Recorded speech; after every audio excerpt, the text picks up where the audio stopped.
এই তীব্র দাবদাহে তোমরা কেমন আছো বন্ধুরা?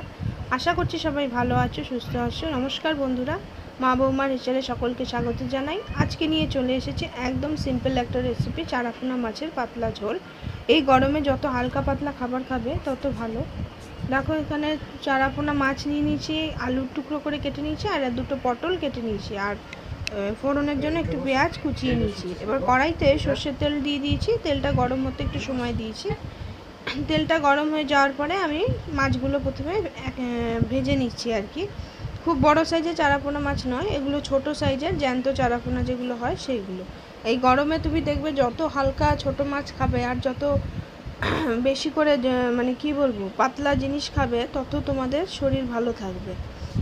কারণ আমাদের এখানে গরমের মানে তীব্র টেম্পারেচারটা কিন্তু প্রচণ্ড বেড়ে যাচ্ছে আস্তে আস্তে। ওই জন্য যত হালকা খাবার খাবে আর প্রচুর জল খেও, তাহলে সবার শরীর সুস্থ থাকবে, ভালো থাকবে। দেখো মাছটা এক পিঠ ভাজা হয়ে গেছে, আর এক পিঠ লাল করে ভেজে নিচ্ছি। ভেজে মাছগুলো দেখো তুলে নিয়েছি আমি। এখানে 500-এর মতো মাছ ছিল। এবার দেখো ওই তেলের মধ্যেই আরও একটু তেল দিয়েছি, একদমই সামান্য, মানে মাছটা ভাজা। তারপর কালো জিরে ফোড়ন দিয়ে দিয়েছি, কালো জিরেটা একটু ভাজতে সময় দিয়েছি।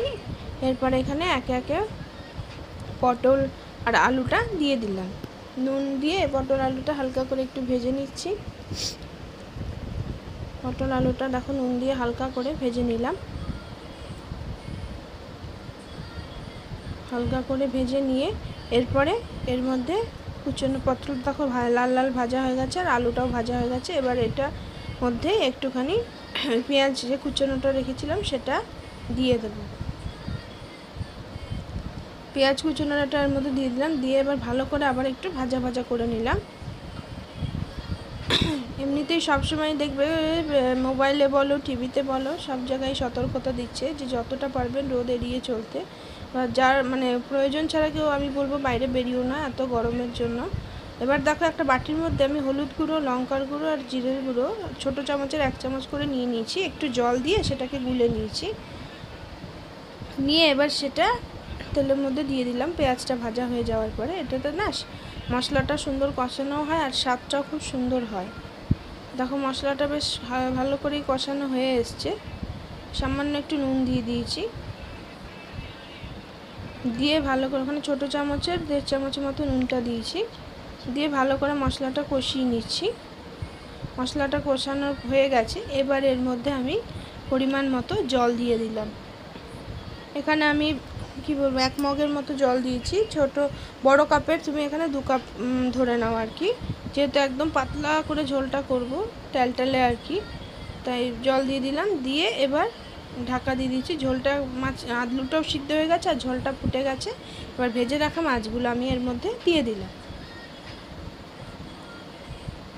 দিয়ে এবার দেখো একটু ঢাকা দিয়ে দিলাম, মাছটা একটু সিদ্ধ হতে সময়। দেখো ঝোলটা তৈরি হয়ে গেছে, মাছটাও মানে ভালো করে সিদ্ধ হয়ে গেছে।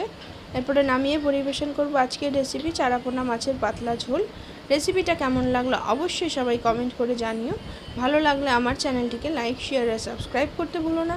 পাশে থাকা বেল আইকনটা অবশ্যই প্রেস করো, যাতে নতুন নতুন ভিডিওর তোমাদের কাছে নোটিফিকেশন চলে যায়।